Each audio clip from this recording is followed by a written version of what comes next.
Wouldn't it be great, Robert, if real estate was affordable? Yeah, it would be affordable if you go far enough away, but not if you're in the center of town. Oh, what if you could also make it affordable in the center of town, if such was a possibility? Is it? Well, I believe there's been some people speculating about that. Do you have some information specifically on what they're proposing? Well, yes, I do on this episode of Real Estate Chat with Jonder Perez.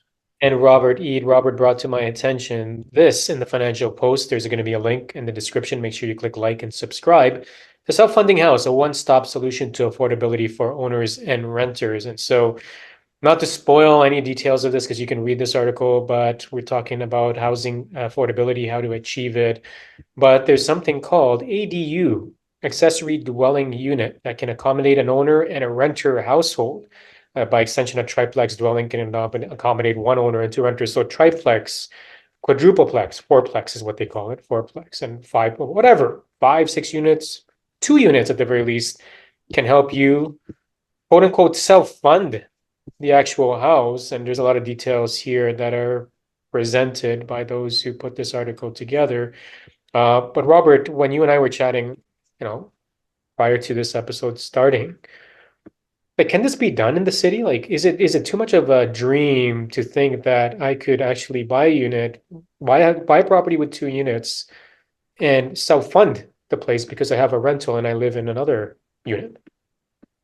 Oh no, this has been happening ever since the Second World War, where, um, like surprisingly enough, in Scarborough, what the builder would do is he would have the lot, and you'd buy the lot, and he'd put the basement in, and you'd live in the basement, and then you'd build the house over the next couple of years. But you'd live in the basement with your family, and then eventually you'd move upstairs. So this is not new, having 2 units within one dwelling.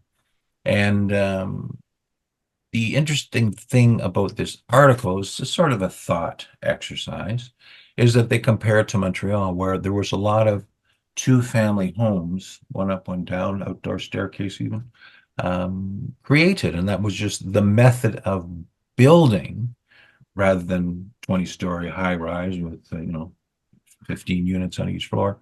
That's just how they filled in the after the war demand for workers and for people and for young families. So the Toronto developed in a certain way, and the promise was made to homeowners that this is a neighborhood of single family dwellings. So you can have a reasonable probability that if you can afford one, the people around you will be of similar job, skill, education, finance, and you'll be buying in with like-minded people.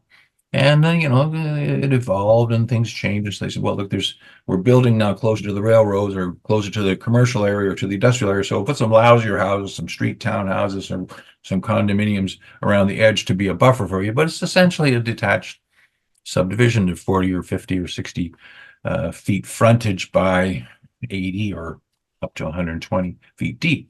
So the thought exercise breaks down when you say, okay, well, if we're going to now take a single family dwelling, let's say it's a 2-story house, it's got a single driveway, and how are we going to 2-unitify it? We're going to put something in the backyard. Okay, well, if I live across the fence or next door, am I going to react favorably to another dwelling unit in my backyard, right next to my backyard?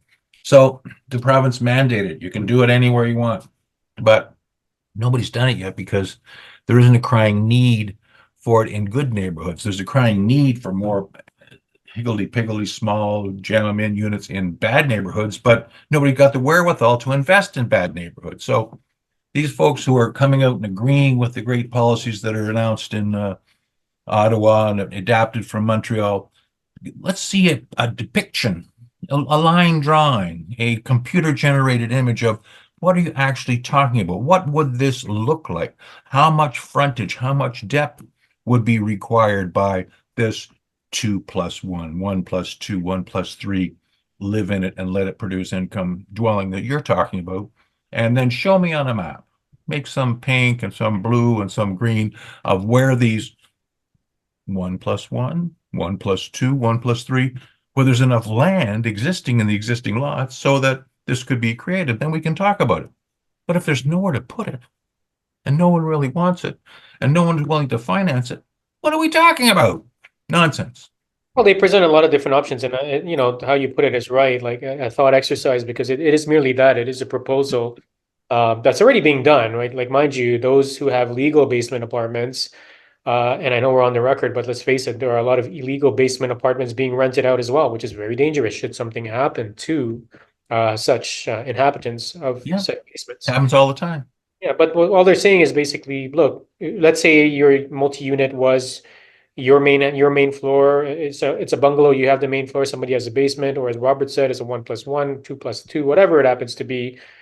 This is already being done. Like anybody, any owner right now living in a house, and let's say it's a two-story house plus legal basement apartment, is already collecting rents. Now you add to that the garden suites. You add to that all of these options, but I don't know where they're trying to go with this because literally it is happening. Are they proposing to the government, hey, let's allow more of this stuff to happen. Let's remove the red tape so that more of these units can be created. As Robert said, let's line up the gardens with garden suites. And so every house on the street has these garden suites, and you're jam packing people without really changing the infrastructure. You're not getting an extra, parking space on the driveway because the driveway is going to be what it is. Transit, I'm sure they're improving in some areas, but I mean, Robert, I guess who is this for? Who's this idea for? Like, it's a first-time buyer supposed to look at this and say, hey, I can now afford this $1 million house because I'll rent my basement out. Or is a spec supposed to use this information somehow? It's a thought exercise, and I won't say nonsense again, but like my mother tells me of when I was born, and they lived in a flat on Vanderhoof, which is like Eglinton and Bayview sort of a thing. And they had to go, if they wanted to get water for a bath for me, because they only had a kitchen sink, they had to go downstairs to the bathroom down there so that they could get water to bring it up. Like people lived much different lives. You go along the Danforth, you see kitchens upstairs all over the place. Like they shared the main floor and the basement, and the people upstairs went straight upstairs and they lived up there. And that's just how it was done for years and years and years and years. So affordability is about price.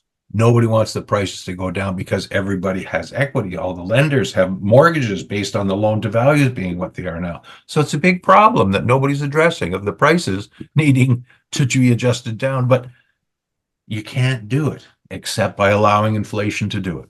And so And and allowing additional units that help pay for those lofty prices. I guess that's the only way you can justify keeping it that way. that's why they're talking about it. So there's a secret behind that thought exercise.